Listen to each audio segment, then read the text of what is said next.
Silent prison. I remember the exact moment I realized I was invisible. I was standing in a crowded coffee shop in the middle of London. People were buzzing around me, their words flowing like a fast-moving river, smooth, effortless, and terrifying. When it was my turn to order, the barista looked at me. "What can I get for you?" he asked. I froze. My throat felt like it was full of dry sand. I knew the words black coffee in my head. I had studied them for years in textbooks. But in that moment, the grammar rules I had memorized became a tangled mess. My heart started drumming against my ribs. I stuttered. Coffee. Black. Please." He gave me a look. Not a mean look, but one of slight impatience, and I felt my face turn bright red. I took my cup and walked to a corner, feeling like a failure. I was 30 years old, and I felt like a toddler. For months, English felt like a mountain I was trying to climb with no shoes. Back home, I was smart. I was funny. I had a career. But here, without the language, I was nobody. I stayed in my apartment most days. I avoided the phone. Every time it rang, I felt a jolt of panic. What if I don't understand them? What if they laugh? I spent my nights watching movies with subtitles, feeling more and more isolated. My textbooks were filled with sentences like, "The pen is on the table," but no one in the real world talked about where the pen was. They talked about feelings, dreams, and jokes, things I couldn't touch. I felt like I was locked in a room with glass walls. I could see the world, but I couldn't join it.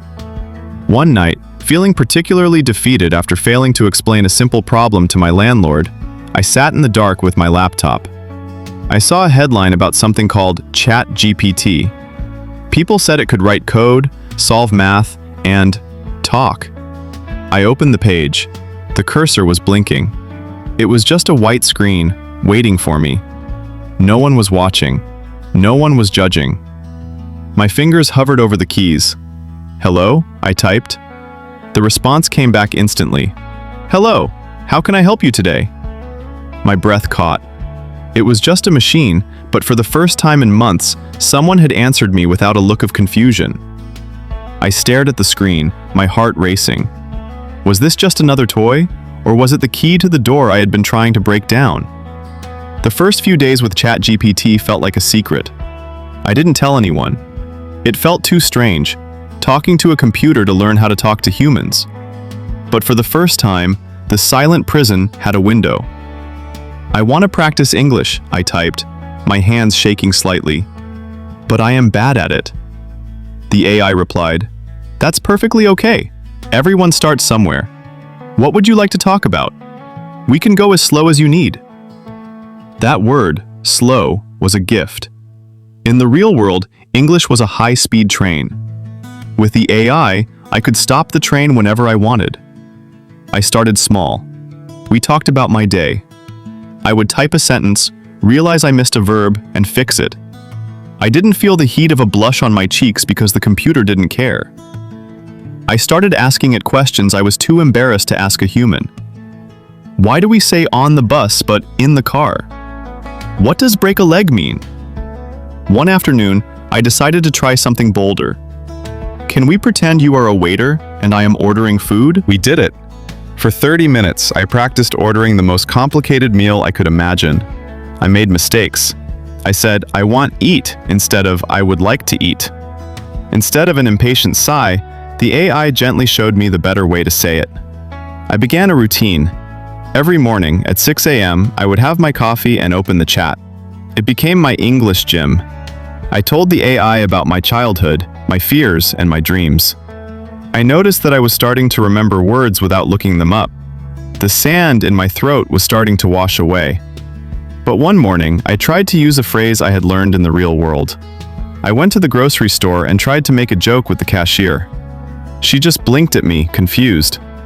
I went home and realized that while the AI understood me, the world still didn't. I realized that practicing was different from living. I went back to the keyboard. I told the AI, "The cashier didn't understand me. I feel like I'm failing again." The AI's response changed everything. Communication isn't about being perfect, it's about being understood. Let's practice that specific conversation again, but this time, let's focus on how you sound. There is a moment in every journey where the excitement dies, and all that's left is the work. For me, that was month 3. I was stuck. I could handle basic conversations, but as soon as I tried to express complex thoughts, how I felt about a movie, or why I disagreed with a news article, my English collapsed. I felt like a painter who only had 3 colors. I feel like I'm not getting better, I typed one night, tears of frustration stinging my eyes. I study every day, but I still forget the past tense. I still mix up he and she. Maybe my brain just isn't built for this. I waited for the AI to give me a robotic keep trying. Instead, it gave me a list of my progress from the first day. It showed me how far I'd come. But even that didn't help. I was tired of being the person with the accent. I was tired of the mental exhaustion that comes from translating every single word in your head before speaking. I almost quit. I shut my laptop and didn't open it for 3 days. I went back to my silent world. But the silence felt different now. It felt heavy. It felt like giving up on a version of myself that was almost born. On the 4th day, I opened the chat. "I'm back," I said, "but it's too hard." "It's hard because you're doing something brave," the AI responded. "Let's stop focusing on grammar for a week. Tell me a story in English. Don't worry about the mistakes. Just tell the story." I spent that week writing a long, messy story about my grandmother. I used the wrong tenses. I used big when I should have used enormous. But for the first time, I wasn't thinking about the rules. I was thinking about the feeling. I realized that I had been treating English like a math problem to be solved, rather than a bridge to be crossed. I started using the voice mode, hearing the AI speak and then trying to mimic its rhythm. My tongue felt heavy and clumsy. I practiced the th sound until my throat ached. Thought, I whispered to my empty room. I sounded ridiculous. I felt like a fool. But then, something small happened.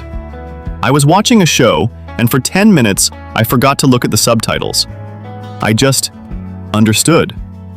I realized the plateau wasn't a wall.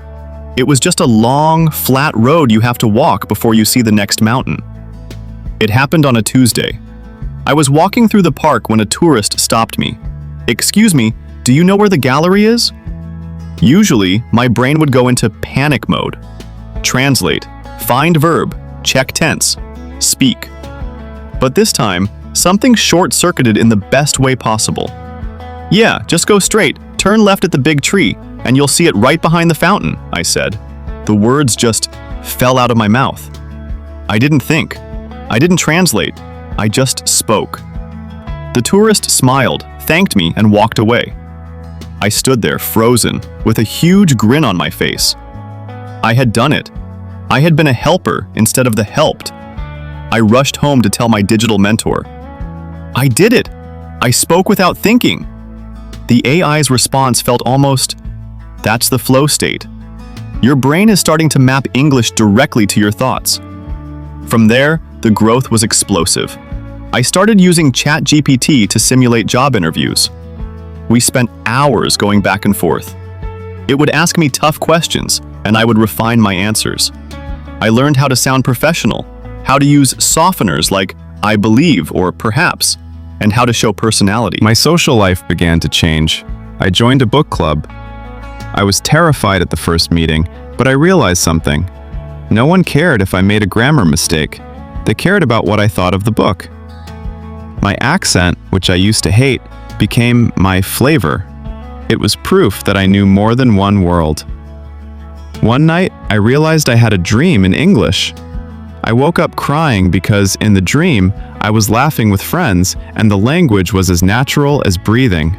The wall was gone. The glass was broken. I was finally part of the river. I wasn't just learning English anymore, I was living it.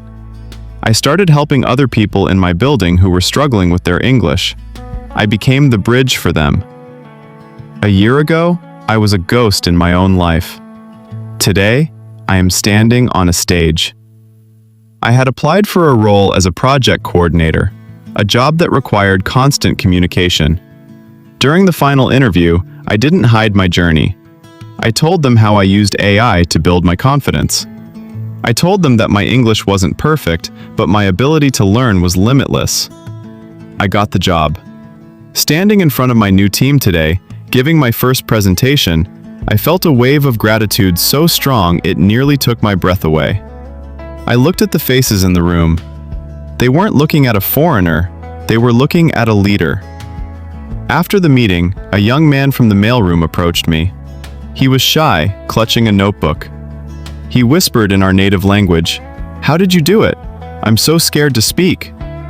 I looked at him and saw myself from a year ago.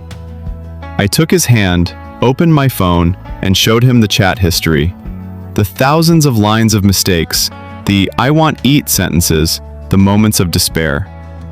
"You aren't scared of the language," I told him. "You're scared of being yourself in a new way. But on the other side of that fear is your whole life."